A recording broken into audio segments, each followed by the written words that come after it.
우리 하나님의 말씀, 은혜 받으실 하나님의 말씀 같이 보도록 하겠습니다. 로마서 8장 17절 말씀입니다. 다 같이 읽겠습니다. 자녀이면 또한 상속자 곧 하나님의 상속자요 그리스도와 함께한 상속자니 우리가 그와 함께 영광을 받기 위하여 고난도 함께 받아야 할 것이니라. 아멘. 우리 하나님의 말씀에 대한 우리의 고백 같이 합니다. 주의 말씀은 내 인생의 빛입니다. 주의 말씀은 내 삶을 변화시킵니다.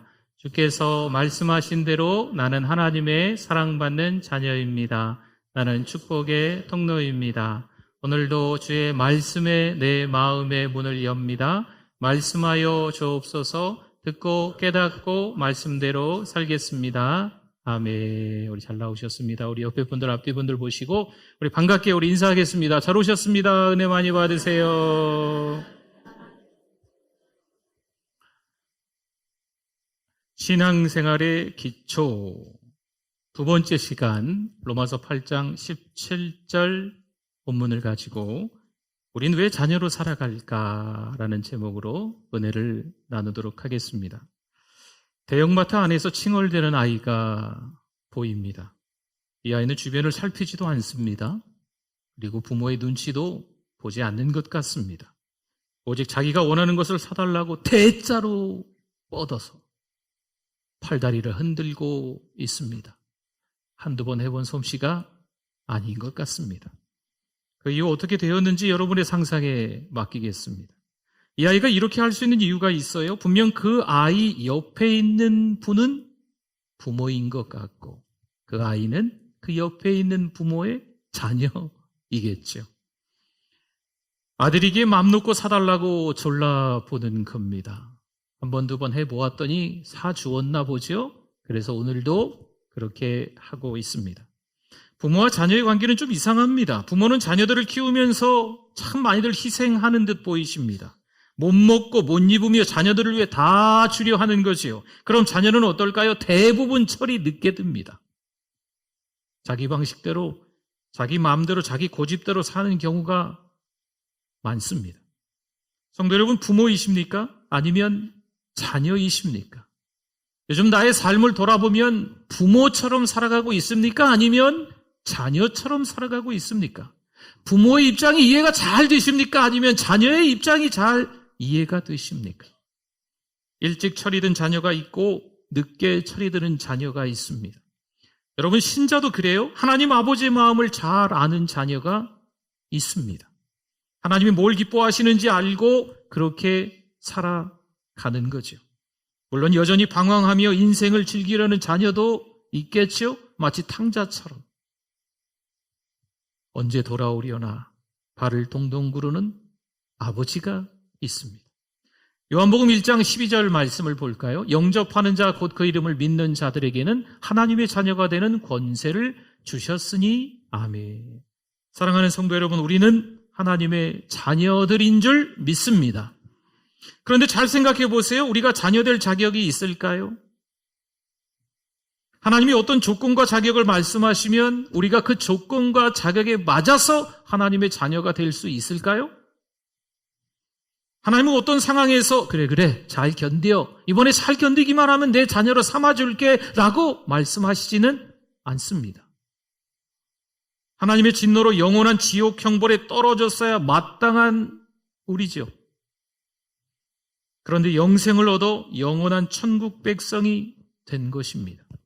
이게 하나님의 사랑이지요. 여러분, 십자가 사랑입니다. 십자가는요, 하나님의 열심입니다. 아들 예수님을 십자가에 못 박아 죽이시고 우리를 살리신 줄 믿습니다. 대속하셨다, 속량하셨다 이렇게 말씀하죠. 죄 없는 분이 죄 지은 우리를 위해서 십자가에서 대신 죽으셨다는 거예요. 죄의 종로로 하면서 평생 살아갈 수밖에 없는데 하나님의 자녀로 삼아주셨다는 거죠. 그 사랑, 그 은혜 때문에 우리가 하나님의 자녀가 된 줄 믿습니다. 그 다음 절 요한복음 1장 13절에 보니까요, 이는 혈통으로나 육정으로나 사람의 뜻으로 나지 아니하고 오직 하나님께로부터 난 자들이니라. 아멘. 믿음도 우리 자신의 결심이나 선택이 아니다라는 거예요. 어쩌어쩌해서 예수 잘 믿는 가정에 태어났기 때문에 내가 저절로 하나님의 자녀가 되고, 우리 부모가 어떤 교회 직분이 있기 때문에 내가 저절로 하나님의 자녀가 되고, 주변의 상황과 환경들이 예수 믿는 사람들이 많아서 내가 저절로 하나님의 자녀가 되고, 이런 건 아니라는 거죠. 우리가 최선을 다해 노력한다고 자녀가 되는 게 아닙니다. 오직 하나님의 주권적인 택하심과 거듭나게 하심으로 된 일입니다. 그러니 우리는 하나님의 자녀로 어떻게 살아야 할까요? 옛사람의 본성인 육신을 따라 사는 걸 청산해야 합니다. 쉽지 않겠죠. 전쟁터에서 살아가는 우리입니다. 그럼에도 불구하고 옛 것을 버려야 합니다. 여러분, 벗어버릴 걸 벗어버려야 돼요. 우리 다니엘 세일의 기도회 가운데 첫날 그런 말씀이 있었어요. 구름같이 둘러싼 허다한 증인들이 있으니 모든 무거운 것과 얽매이기 쉬운 죄를 벗어버리고 라는 말씀이 있습니다. 여러분, 무거운 것은요, 어떻게 하면 좀 더 쉬울까요? 우리가 조금 더 엎드리면 쉽습니다.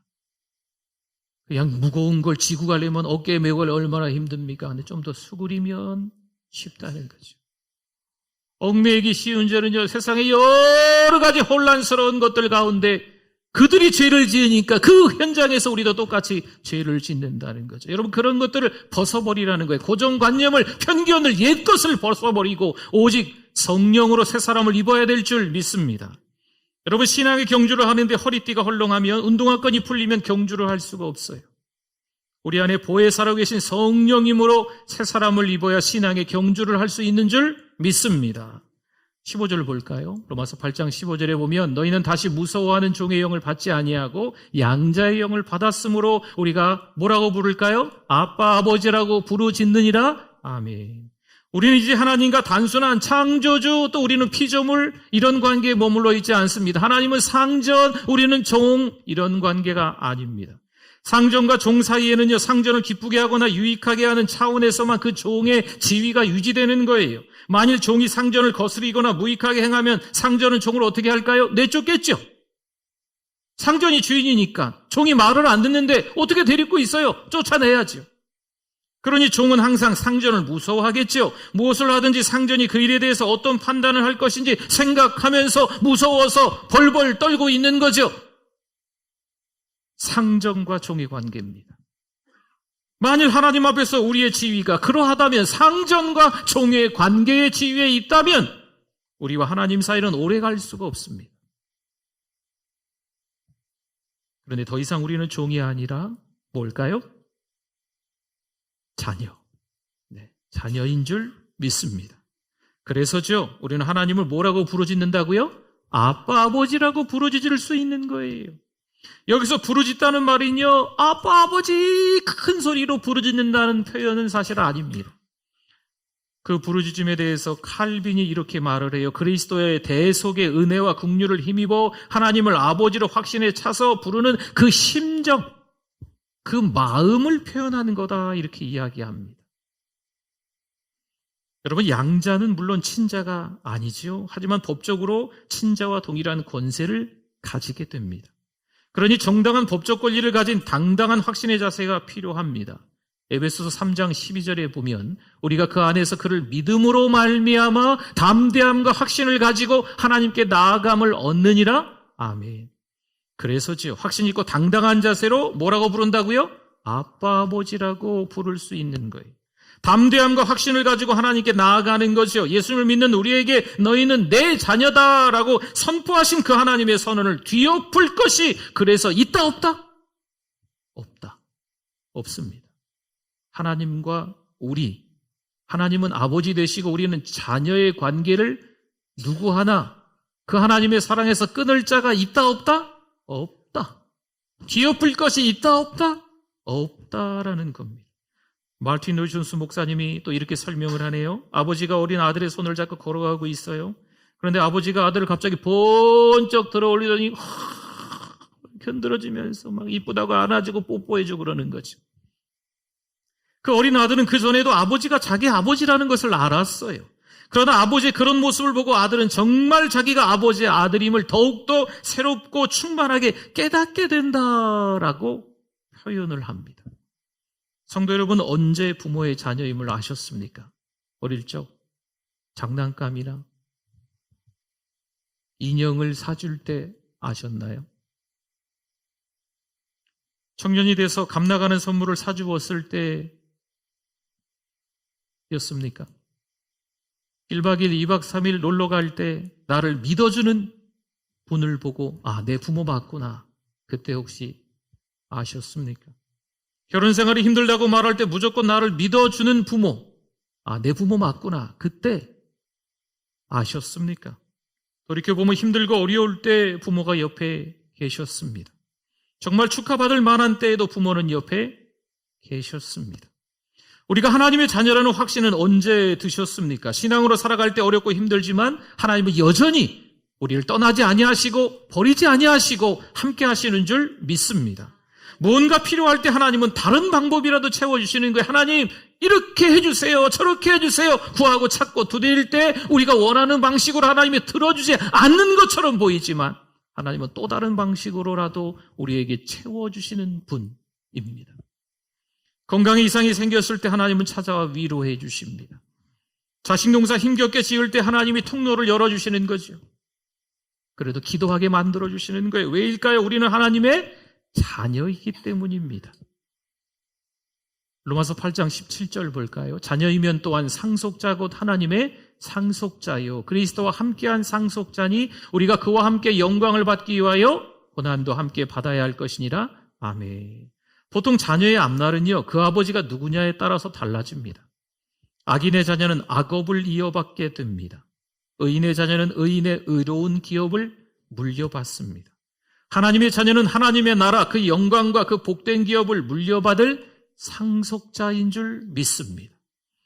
베드로전서 1장 3절 4절에 보면요 우리 주 예수 그리스도의 아버지 하나님을 찬송하리로다. 그의 많으신 긍휼대로 예수 그리스도를 죽은 자 가운데서 부활하게 하심으로 말미암아 우리를 거듭나게 하사 무슨 소망? 산 소망이 있게 하시며 썩지 않고 더럽지 않고 쇠하지 아니하는 유업을 있게 하시나니 곧 너희를 위하여 하늘에 간직하신 것이라. 아멘. 그렇습니다. 하나님의 자녀된 우리는요 그리스도와 함께한 상속자인 줄 믿습니다. 물론 그리스도와 함께 한 상속자라고 해서 그리스도의 신적 본질의 영광을 공유하는 것은 아니겠죠. 그리스도는 본체로 하나님 되심에 있어서 아버지와 하나이신 분입니다. 그리고 그리스도께서 아버지의 뜻을 완성하심으로 아버지께로부터 큰 상급을 받으셨어요. 하늘과 땅의 모든 권세를 예수님이 가지고 계시다는 거죠. 또한 하나님이 지극히 높여 모든 이름 위에 뛰어난 이름을 주셨고요. 하늘에 있는 자들과 땅에 있는 자들과 땅 아래에 있는 자들로 모든 무릎을 예수의 이름에 꿇게 하시고 모든 입으로 예수 그리스도를 주라 시인하여 하나님 아버지께 영광을 돌리게 하셨습니다. 이어서 17절 한번 더 볼까요? 노란 부분 보세요. 우리가 상속자라고 말씀하고 있는데 상속자인 우리가 고난도 함께 받아야 할 것이니라. 아멘. 아멘 하기가 어려우시죠. 우리는 하나님의 상속자입니다. 그런데 우리가 뭘 받는다고요? 고난도 함께 받습니다. 이 땅에서 우리의 기쁨과 행복을 찾으려 하면 여러분 아시죠? 언제나 낭패입니다. 더구나 우리가 믿음을 가지고 있다는 것은요 세상이 주는 것과 다른 것을 가지고 있다. 세상이 말하는 것과는 다른 것을 말해야 된다라는 것을 보여주고 있습니다. 그러니 현실에서 우리의 기쁨을 얻으려 하지 말아야 합니다. 물론 현실에서 기쁨이 있는 것처럼 보이지만 잠깐 찰나의 기쁨인 거예요. 그렇다고 현실을 무시하고 도피하며 소극적으로 사세요. 현실과 상관없이 산속에 들어가 사세요. 이런 말씀을 드리는 것은 결코 아닙니다. 현실은 여전히 우리의 믿음을 항상 대적하고 세상은 우리를 원하지 않습니다. 세상은 우리를 미워합니다. 대적합니다. 가만히 두지 않습니다. 마귀는 우는 사자같이 두루 삼킬 자를 찾습니다. 신앙생활은 그래서 홀로 하는 게 아니라는 말씀이에요. 홀로 하다 보면 누구의 밥이 될 수 있다? 마귀의 밥이 될 수 있다. 영락없이 꼼짝없이 우리의 약점을 노리는 사단 마귀에게 넘어가서 질질 끌려다니는 다시 죄의 종노릇하는 어처구니 없는 모습이 될 수도 있다 라는 거죠. 디모데후서 3장 12절에서 말씀합니다. 무릇 그리스도 예수 안에서 어떻게 살고자 하는 자는, 경건하게 살고자 하는 자는 뭘 받으리라? 박해를 받으리라, 고난을 받으리라, 핍박을 받으리라. 하나님만 의지하고 살아가려고 하는데, 하나님만 기대고 살아가려고 하는데 하나님밖에 없어요 라고 고백하면서 하나님의 자녀로 살아가려고 하는데 뭘 받는다? 박해가 친구가 되는 거죠. 핍박과 동행해야 되는 거예요. 고난이 늘 따라온다는 이야기죠. 우리가 이 땅에서 하나님의 자녀로 산다는 것은요, 주님을 위한 고난에 동참한다 라는 말이 되겠습니다. 그런데 고행이나 금욕을 말하는 게 아닙니다. 일부러 우리 믿는 자들이 더 어렵게 살아야 된다, 가난하게 살아야 된다, 이렇게 잘못 생각하는 경우가 있어요. 신학생들은 가난해 봐야 나중에 목회를 제대로 해, 말도 안 되는 말을 하시는 거죠. 또 어느 교회에서는요, 그래서 목사님에 대해서 처우가 너무 민망할 정도입니다. 자기네들은 넓은 데서 아주 좋게 살아가면서 목사님은 형편없이 대접하는 경우가 있어요. 왜요? 목사님은 가난해야 되거든요. 목사님은 어려워야 되는 거예요. 그래야 된다고 생각을 하는 거죠. 여러분, 잘못된 생각입니다. 성경은 어디에도 고행 자체를 권장하지 않습니다. 고난 자체를 권하거나 추천하지도 않습니다. 성경을 오해하시면 안 돼요. 반드시 믿는 사람들은 고난 받아야 된다, 무조건. 고난 가운데 처해야 된다, 무조건. 이런 얘기가 아닙니다. 다만 주님을 믿고 소망하는 자가 세상에서 불가피하게 고난을 만난다는 거예요.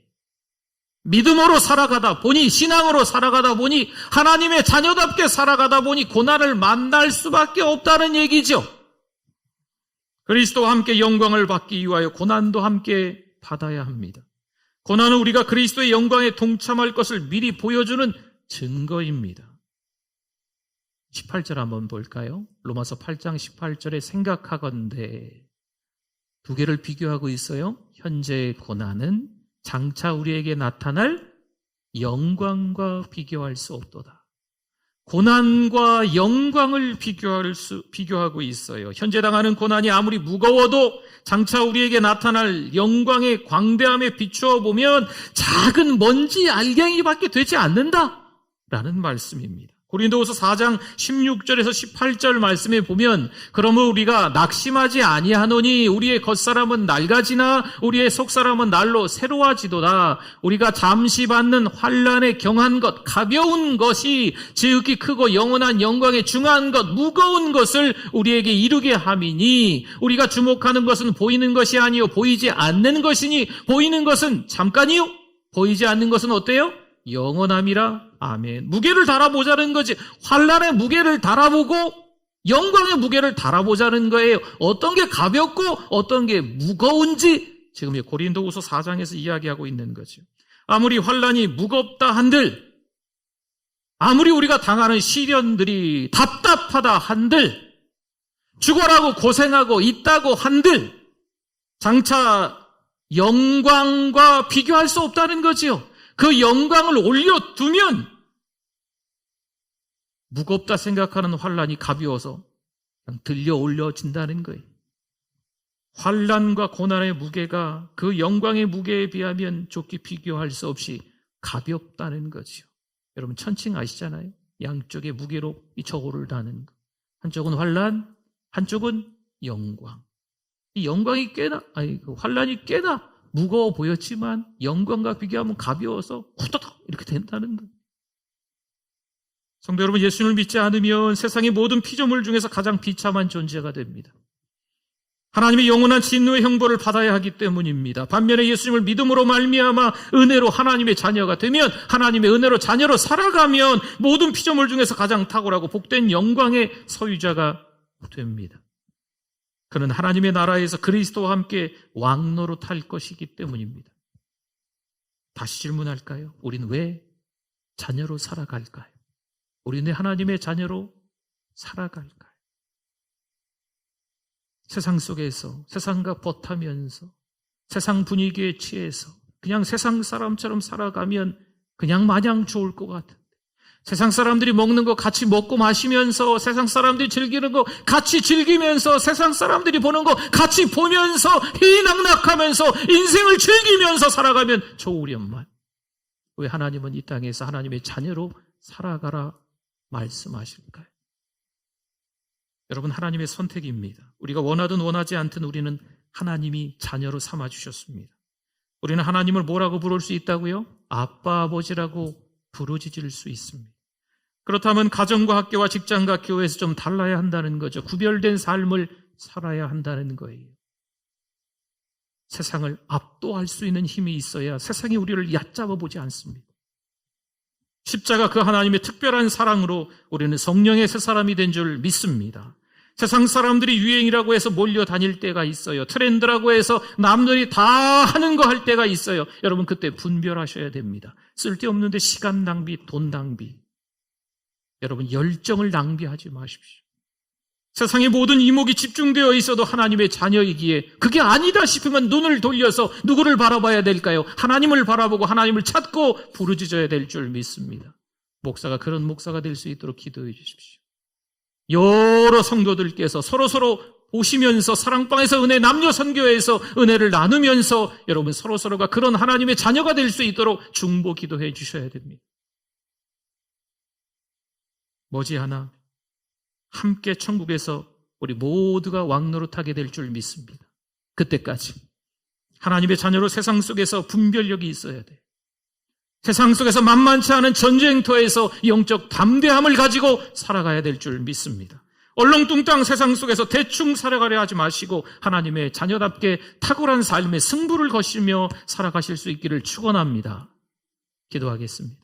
오늘 말씀 기억하면서 주여 한번 부르짖고 기도합니다. 주여, 하나님 아버지, 연약한 나약한 부족한 우리들을 용서하여 주시옵소서. 하나님의 자녀로 하면서 쓸데없는 일에 정말 저희들 시간을 쓰고 돈을 쓰며 열정을 낭비하는 어리석음을 용서하여 주시옵소서. 2023년 다니엘 세일의 기도회를 통해서 회개케 하여 주시고 하나님과 동행할 수 있는 우리 믿음의 권속들을 낼 수 있도록 도와주시옵소서. 하나님 아버지, 한 번만 더 기회를 주십시오.